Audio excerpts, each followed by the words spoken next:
play no games. We've got a special guest today. Yes, a very, very special guest. A close friend of mine, Gianna Russo. Metma. Good job.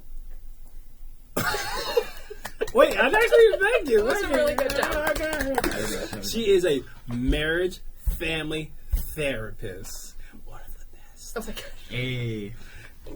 And she is blessing us with her presence as our very first guest for the Play No Games podcast. Yeah. And as you already know, we are here to debunk a lot of dating culture, healthy relationship types of things, and what better than having a professional come through. Thank you. Indeed. Mm-hmm. Thanks for coming. Thanks for having me. I'm really excited. Oh, well, we'll get things starting off and cracking. Mm-hmm. So, tell me. Is there hope for healthy dating and healthy relationships coming from a full-fledged therapist? Like, is there hope? Short answer, yes. Okay. And I think it's really important to have the conversation of healthy relationships and communication with some like attachment discussions and like just what can we talk about in our relationships to make them deeper and healthier. Excellent. Okay. Yeah. Maybe not first date material, but really great solid stuff for like, longevity. Okay. Yeah. So, we'll start things off very slow and ease into like more things, but why become a therapist? It's amazing. We were just talking about this too. I became a therapist because I really enjoy helping others. I know that's such a cliche answer. It really is, but like we've talked about this.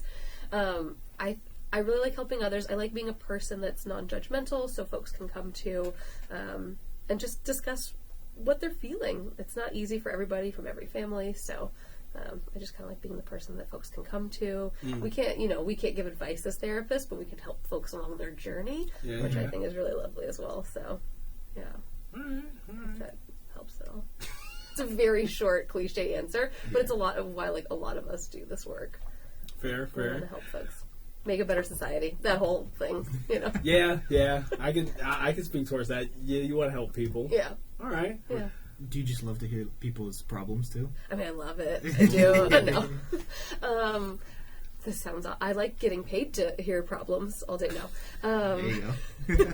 I was always the friend that people would come to with their stuff, even like middle school, high school, everything. And so, yeah, I know. But yeah, I don't mind I like being the person people feel like comfortable to come to. Definitely. Yeah. I just gotta put it out there. When it comes to being a therapist, before we go more about dating culture and things like that, what are some of the stigmas you get from family, from friends? Tell us about that. Oh my gosh, how long do we have? Oh. So, no. Oh, juicy. Let's see, where can we start? I definitely love my family, love my friends. Just going to preface with that, Mom, in case you're going to listen to this. At family dinners, let's say holiday dinners, like, Gianna, take your therapist hat off. There's a lot. It's like what I hear, not from my mom. My mom loves hearing about this stuff. But definitely, like, stop diagnosing us, which, we can't legally do, so I'm definitely not. But, you walk around and you're like, there's something there, right? Yeah. So I think... Yeah, what have they had to say? I definitely went into college thinking I was going to be I was a film major. Wow. I know. Long time ago. Okay. And then, my parents were like, mental health maybe doesn't make a ton of money. Oh. Maybe go into engineering and math, because that's what I was good at. But, I really love what I do, and they're just like, that's cool, this is cool what you do, so just don't diagnose and analyze us. And then friends, I think, appreciate it because, we can't be our friends' therapists, but we can definitely help them understand where, issues might be coming from. You know how many phone calls I pick up? Hey, Rob, you know what I did last night? I'm like, okay, right. I can't give you advice, but... I know. And also you're like, so, I'm going to try to be friend Giada and therapist Giada. Like, therapist Giada be like, well, the healthy thing to do is, or the unhealthy thing to do, right? Okay, yeah. And then friend Giada is like, no, you need to do this, right? Is it hard to find that balance sometimes? So hard. For me, it is hard. And I'm in a consult group with other therapist friends, and so we constantly talk about that, about how it's so hard to be a friend and a therapist, because it's not like, there's a lot of careers and jobs where you can just leave it at the office and it's not part of your personality. But being a mental health clinician, right? You get it, Robert. It's part of our personalities as like caretakers. And so we just like taking care of others. And so I think there's like a super hard balance. And I've definitely felt that in my personal life too, of like with friends, where's the line? Yeah. Well, I kind of want to rope. Oh, yeah. So you are, not to out you, you have a family member who is in the mental health field. Yeah. Therapist. Yeah. Have you ever caught her trying to therapize you? Okay, so it's my sister.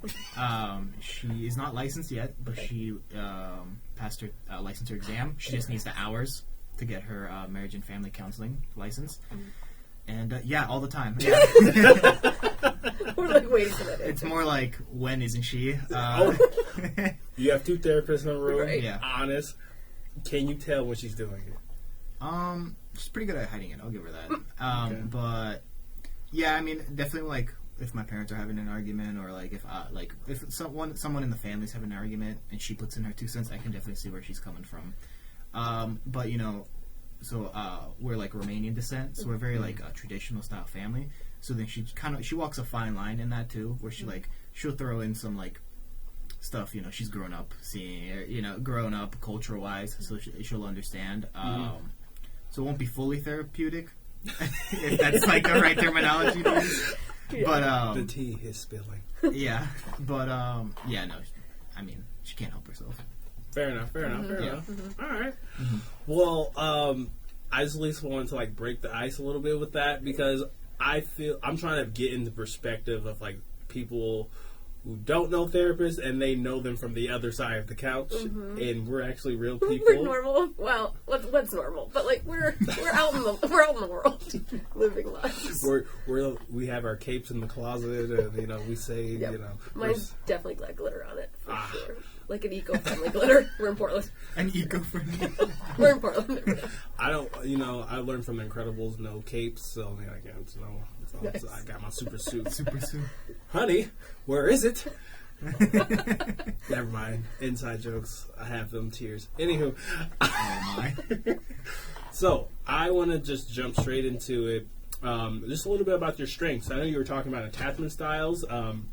Tell us a little bit more about that, because I'm pretty sure not everyone knows about attachment styles. Sure. So start basic. Try not to get into my professor lecture style right now. So with attachment, there's so many books on it, and any basic psychology class could teach you about this. But there's can I plug a book of that course. I like? Okay, we love reading here. Okay. Reading rainbows. Anyways, this is what I'm talking about. I'm loving. Never mind. I'm it's rambling. great. No, it's reading. Reading is really important.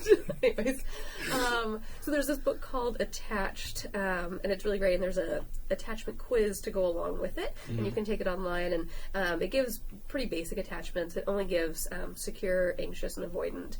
And there's more descriptions when you get deeper into psychology about that. But it gives you secure, where you've got this secure attachment. So if someone kind of, let's say in dating culture and relationship culture, someone goes out with their friends, and you're at home, taking your night in, and you're secure enough to be they're going to come back to me. It's going to be fine. I'm not going to be worried about them tonight. Then there's maybe some anxious attachment where you might be a little worried the whole night of what are they doing? What's happening? I want to call.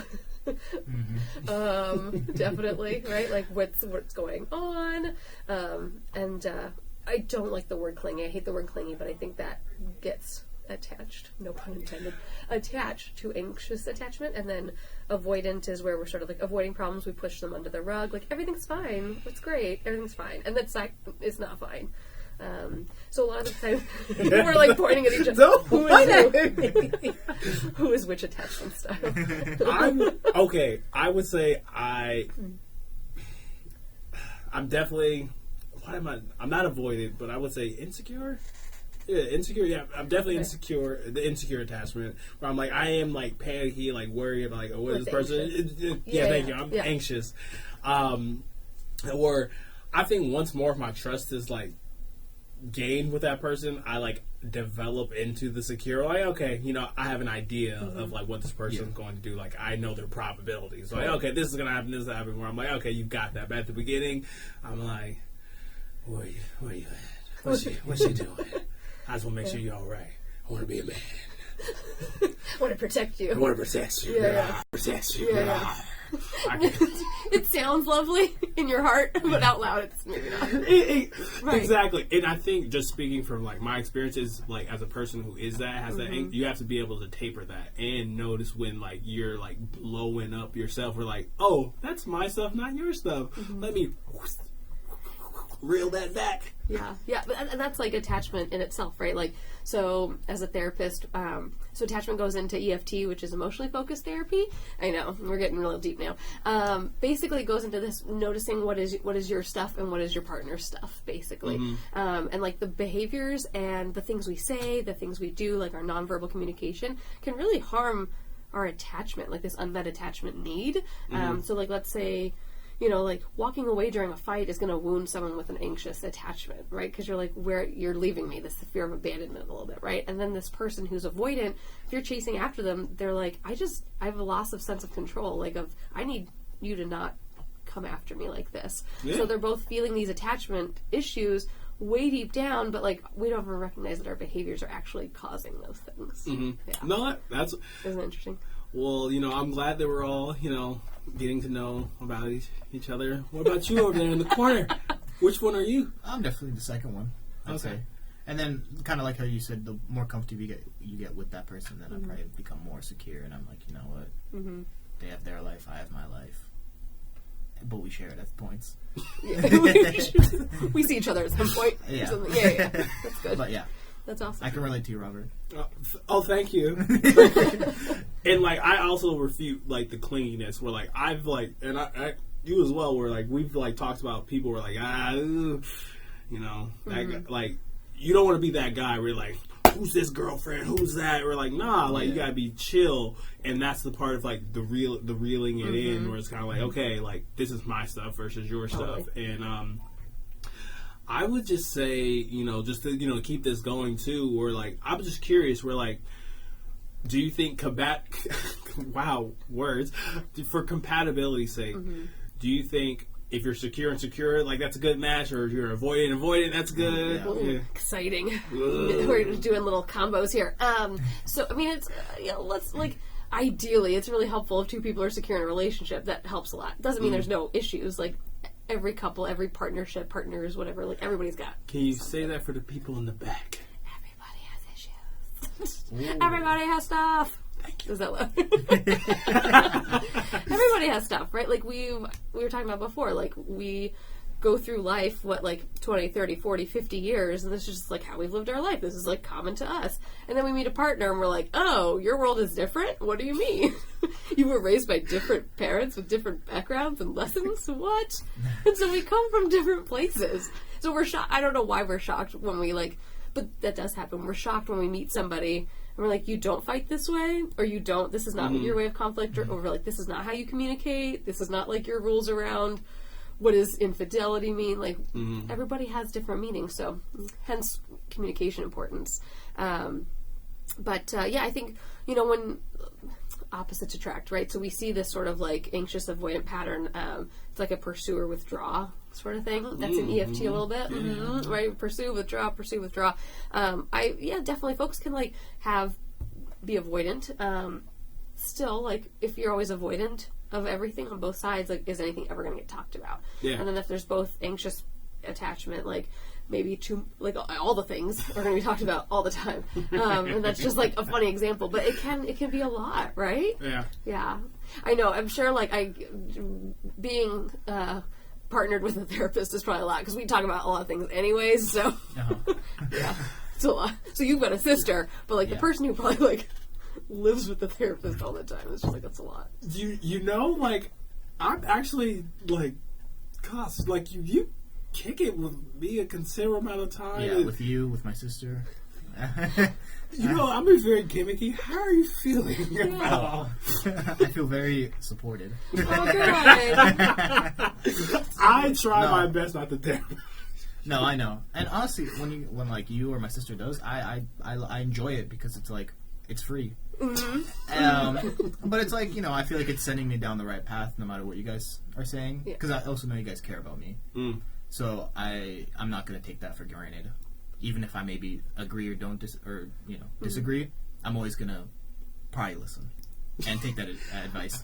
I appreciate the probably. We're working on them. We're working on probably inside jokes. We got them. Also, like, hashtag accessibility issues is like what I was like. It's like, it's free. And I was like, oh, God. Yeah. But you're right. Now I'm worried toward the future where I won't have that. Right? I will always be there for you. Thank you. You're like seriously, like you've always been like the little brother. Like I've always wanted. Yeah, you're like my big brother. All right. Anyway, but I love emotions. See, we're getting great, y'all. We're emotionally. Actually, I feel like it's a great segue because, I would say for at least dudes, like this foreign concept of emotional intelligence, and that's going on constantly in the room. I'm reading the room. Can you please talk to us about emotional intelligence? Yes, absolutely. I would agree with that. I think that it's pretty gendered. If we're looking at like binary stuff, right? It's pretty gendered with men, and not all the time, but it's like generationally also. Like, what have we taught young boys and young girls? And we've not taught boys anything but like happy, sad, mad. Yeah. And that's not great because that's 3 out of like hundreds of emotions, right? Side note, if you want to know all the emotions, Google like feelings wheel or feelings faces. I use those with adult clients because we don't always know those things. Like I said, you go so many years, get in a partnership, and you're like, there's more than 3 emotions. What? But yeah, a lot of the time, like, young boys are not taught, A, to express their emotions, or B, what are they even feeling like? Overwhelmed comes out as angry. Frustrated comes out as angry. Tired comes out as angry a lot of the time. And that kind of, like, goes into, like, sometimes our toxic masculinity culture, right? Fair. But I think it's really important to just, like, recognize what are you feeling. And so sometimes for folks, no matter gender-wise, if we don't understand our feelings, we can feel it in our bodies. Like, where are you feeling it? And then what are you thinking? Because sometimes we can link our thoughts easier to our feelings and to be like, well, what am I feeling? Because if you've only got A, B, and C, happy, sad, mad, and you're like, well, it's not one of those 3. What is it? Right? Now, do you think, like, little boys growing up are naturally that way, or that's the way society has made them? Such a good question. I really think it's the way society has made them. Really? Yeah, I do. I think that, like, as humans, we have so much ability to feel so many things, but we've taught young boys to be, like, strong and don't cry and keep it in and you have to be strong, you have to be the protector, you have to be this for everybody. And females have been told, like, just there's a bigger range of emotions for girls to have, and it's okay to cry, and not every little girl is allowed to cry, but it's definitely seen as more acceptable. So yeah, I wish I had like a study to reference. I didn't come with like research studies, but I'm excited. But I think that I definitely think it's socialized. Okay. Yeah. Maybe you can come back. Oh my gosh, yes, please. I'm curious, because I want to, change up the subject just a little bit. What's the state of affairs when it comes to relationships? This is your opinion from people you have seen. Is it really a 50-50 split? Like, okay, people are staying together, getting divorced. Like, what's the current, like, are relationships dead? Should we all just be poly and just like call it a day? You can't have a monogamous relationship. Love that. Yeah. So I think we're definitely we're in like a very cool hip young city, and like there's just like and it's exciting to learn about all these different relationship structures. I don't think relationships are dead. I think they're looking different than maybe like our parents and grandparents' generations, and like what we were modeled when we were kids and teens and growing up. I think that we are now expecting both partners or all partners involved, if you're poly, to be a part of like this conversation about communication and emotions and like rules in a relationship. So no, I don't think relationships are screwed. I think it's your choice. Like, do you want to be monogamous? Do you want to be polyamorous? And so like that's a decision that you have to be introspective and figure out for yourself, and then also with your partner or partners, right? So no, I think it's fine. I think there's dating culture and there's relationships, right? And so maybe those play one in one. Does it answer your question? I don't know. It did. No, it did. It did. No, it's because I run into a lot of people, and I'm pretty sure you know, Cost as well, where like people just don't have the hope. We're like, oh, I can't find the one, and like I really get into discussion with them about it's like being in a relationship is work. Like it's not easy. Like like it's not. And like I think our generation for sure we just don't understand that concept where, like, I'm not trying to say stay in a bad relationship, but you have to, you know, put effort into it. Like, you can't have your partner's not Professor X. They're not going to read your mind. You're going to have to be like, you know what? I actually like to have dinner every day at, you know, Friday at 5. Can we kind of make this happen? Yeah. Like, you have to talk. So, yeah. I also think, like, especially me growing up, my generation really grew up with, like, divorce was a big part. So I can name at least 20 friends I have who have like divorced parents, and you know, sometimes I couldn't hang out with a friend because he was at his dad's place for that weekend, and you know, I significantly remember a moment where I won't mention any names, but I had a friend who he came over. I think it was for my birthday, possibly, and he wanted to spend the night, but he was supposed to be at